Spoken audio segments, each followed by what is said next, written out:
Welcome to Stolen, the world's greatest eminent domain podcast. Legally, the government has the power to take your property, but most people don't know what to do when it actually happens. If you don't respond correctly, you could walk away with far less than you're owed. And when that happens, in effect, the government steals your property.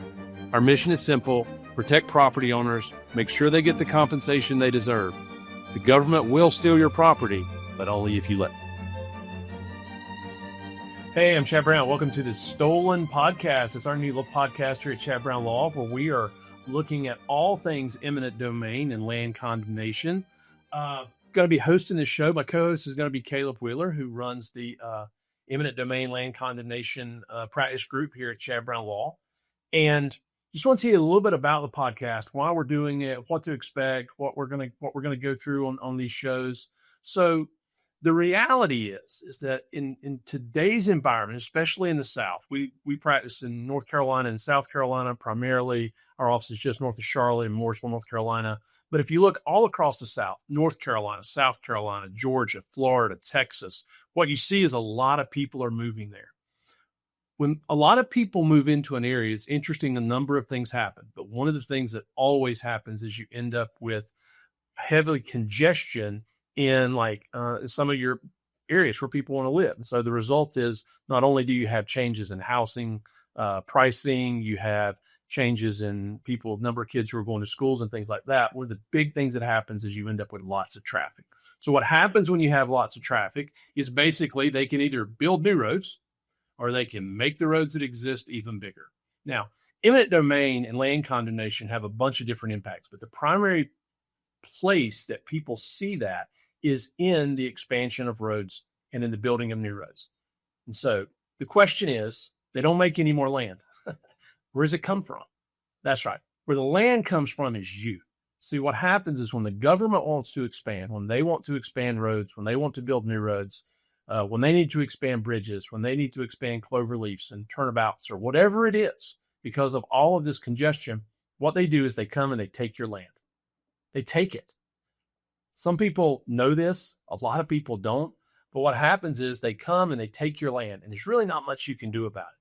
So when they take your land, the real question becomes, what is it really worth? What is the land going to be worth when the state comes and they take it, or the city or the county or the federal government, whoever it is that's trying to expand the roads and really typically improve the life of the people in those areas. So what happens is they take your land, and all of a sudden you find yourself dealing with the government in a way you never expected to. And that's what we do in our firm, in our eminent domain land condemnation practice group. We help landowners, both residential and commercial, navigate the eminent domain process.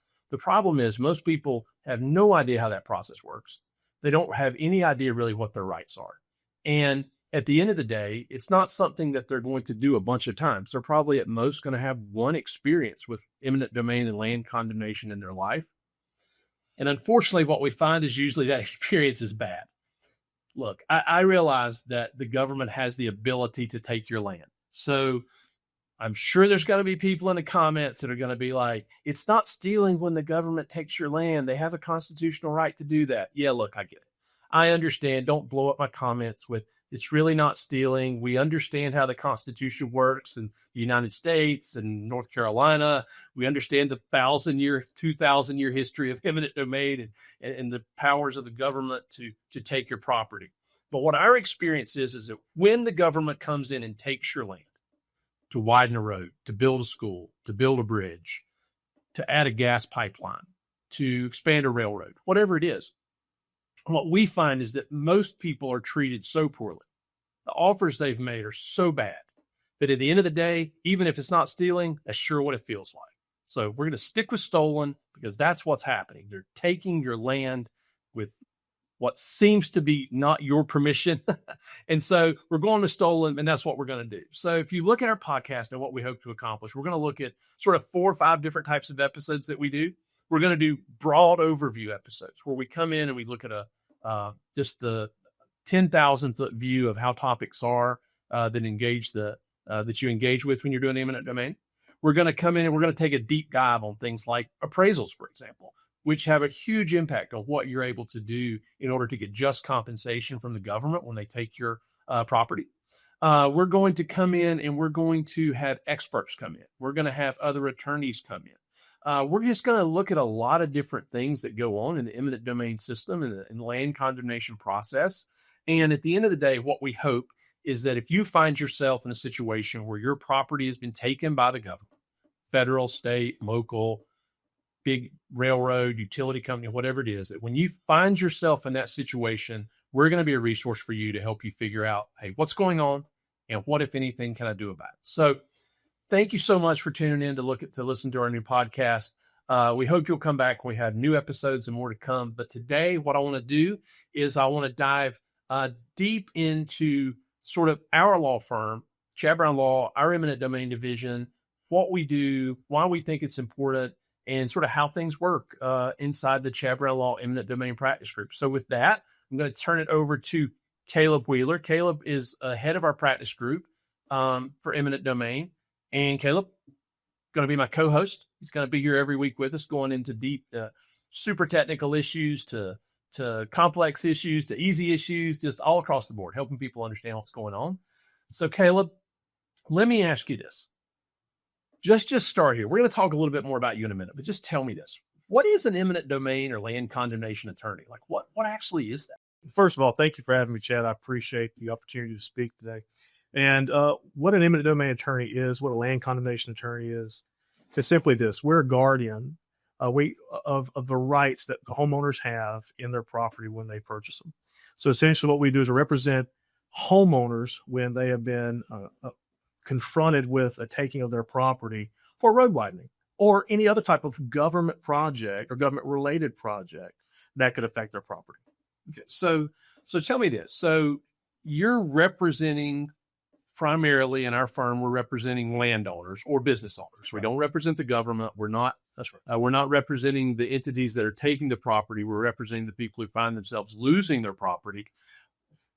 We're going to talk a lot about the role of attorneys and how those things happen, but could you just briefly talk about if you're a property owner and you find yourself in a situation where your property is being taken, why generally do people need to use an attorney at all in these processes? Because the stats show that like 65% of people never actually hire an attorney in their condemnation case. So why do you think they need an attorney?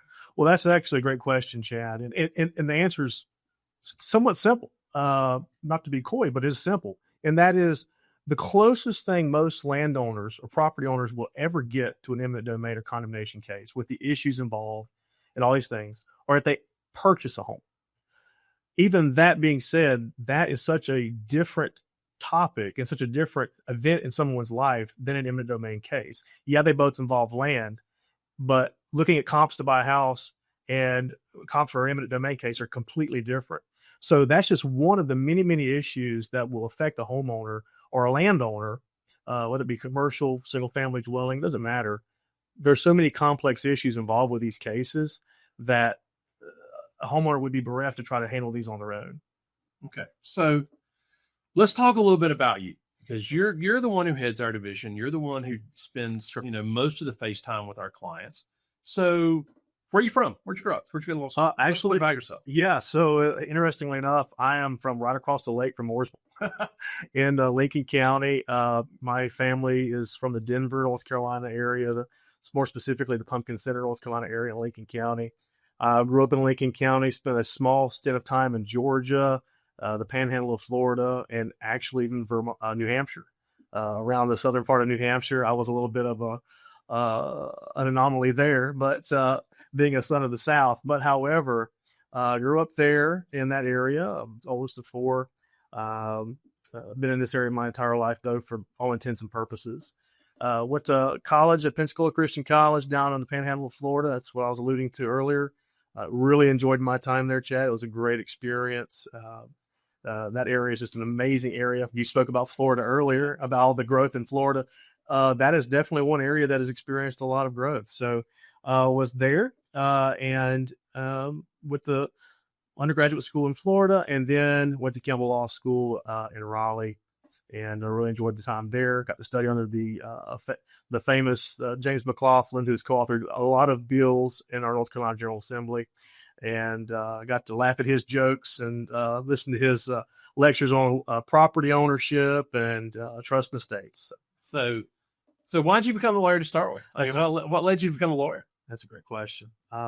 So my dad, all my questions are great. They're great questions. All of your boss, Caleb. Yes, all my questions are all great. those questions are great questions.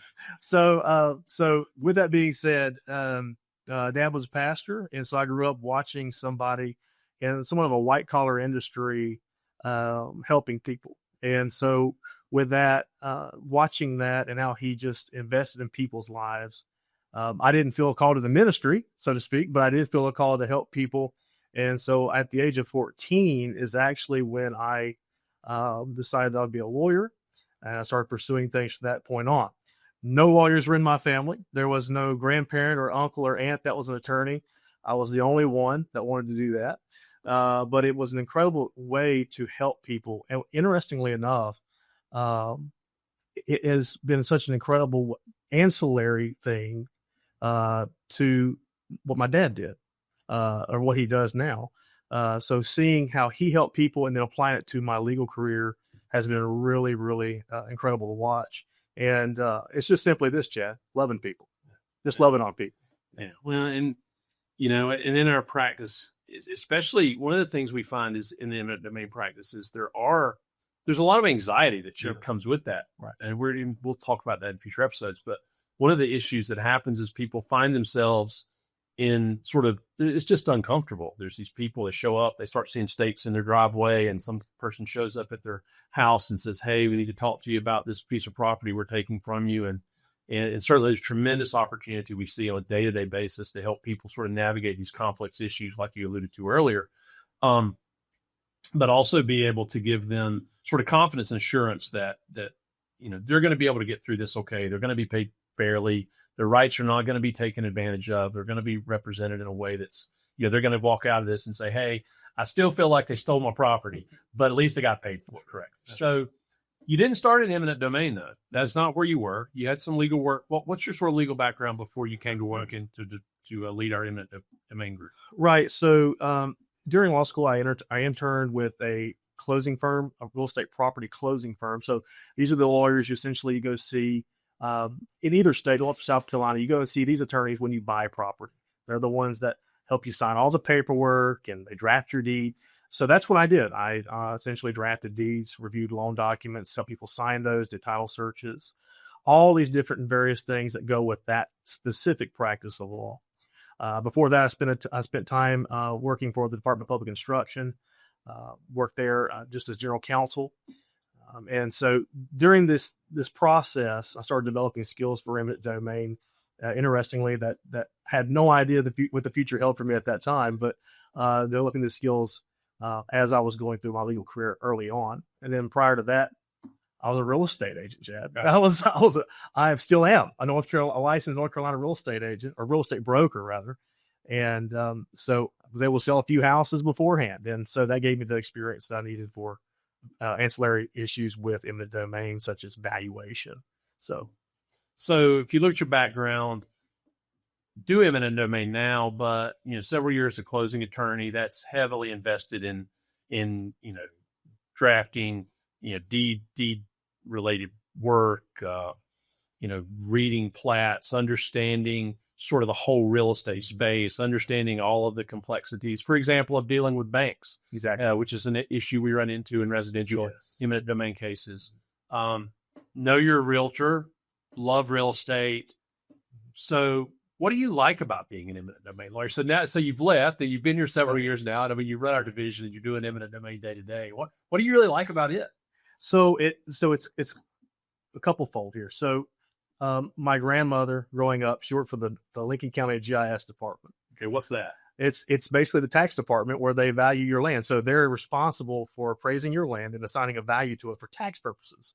So she worked for them, and I would go sit with her in her office in Lincoln County in the old courthouse. They have a new courthouse now, but I'd go sit in her office with her and watch her do her job. And I got to look at the GIS website with her, and she showed me how to use it at a very young age. So at a very young age, I was going and sneaking on people's property. I wonder who owns that. And I would go click a landmark close to it and scroll to and find it and click on it. and just basically creep on people. So I was doing that at like 10 or 11 years old. And then, so that's one reason why I enjoy it, because it's nostalgia, but also we're related to that. And then also because it's litigation. I enjoy the litigation aspect of it. I had a professor in law school, in our trial advocacy class, Professor Boyd, and he found that I was going to go back and go do real estate closings. And he's like, "It's a waste, Caleb. Don't do that. Don't do that. Your personality is too much. You're an extrovert. You can't do that." So then I met Chad, and that's kind of how that transitioned into that. But also, it's enjoyable because it scratches an itch for me, and that is protecting people's rights in one of the largest investments they're ever going to make. When somebody buys a home, it's one of the largest investments they're ever going to make. Let's talk about that. Okay, because you actually just got married. Yeah. Congratulations. Thank you. Help picture coverage. Proud of you. And you just got married and you just bought your first house. That's right. So let's talk about that a bit. So how is being a homeowner for the first time, right? Is that sort of changed how you view these eminent domain cases, property ownership, and these rights that now we're dealing with when you're working with our client? Yes. So it has not, I wouldn't say it has changed my base level motivation, but it has certainly amplified it. And there's a very good reason why. Because when you buy a house, especially in this market, in one of these growing states, whether it be North Carolina, South Carolina, Virginia, Florida, Alabama, Texas, regardless, one of the biggest issues is cost. So these homes are very, very expensive. That's across the board. We all know this. The issue is now equity. You got to guard the equity in your home. Okay. So how much is the home worth? Okay. And so if your property is being affected by an eminent domain taking, then that is going to affect inherently the equity that you have in the home. And we have to guard that so you can sell it with peace of mind, so that you can take a reverse mortgage out on it with peace of mind, so that you can just rest easy at night knowing that your investment has been protected. Okay. And so I've experienced that now. I'm like, oh my goodness, this is a really expensive buy. I got to protect this thing. So that's kind of how that interplays with my experience now after having been married. Yeah. I want to ask you this sort of in closing. Sure. One of the things that we deal with day to day is the reality that property ownership is a huge deal for citizens of the United States. Citizens of North Carolina, the areas where you live, South Carolina, states we're working in every day. Why do you think property ownership is important for citizens, and how do you see what we're doing in the eminent domain space as central to protecting that very, very important constitutional right that we have? Absolutely. So as I alluded to earlier, the equity issue and preserving the value of your home after you've purchased it, or the property you purchased, whether it be an income producing property, whatever. But there's so much more to it than that, Chad. It's ownership of property is a bedrock principle in capitalism, right? Okay. This is not a political issue. It's not a bipartisan issue. It is a bipartisan issue in that we have to preserve the right to ownership in this country and to be able to invest in property with peace of mind. And so we want to make sure that we can help people maintain that peace of mind after they've invested in the property. And why that's important is because this idea of being able to invest in property, is essentially investing in yourself. And if you're able to invest in yourself, then that's going to spur you on to develop other things, and it provides stability in our communities. If you own property, then that provides a stable environment in the community in which you live. Why? Because you have the assurity of knowing that what you own is yours. Therefore, you want to invest in it and you want to make it better. So that's why.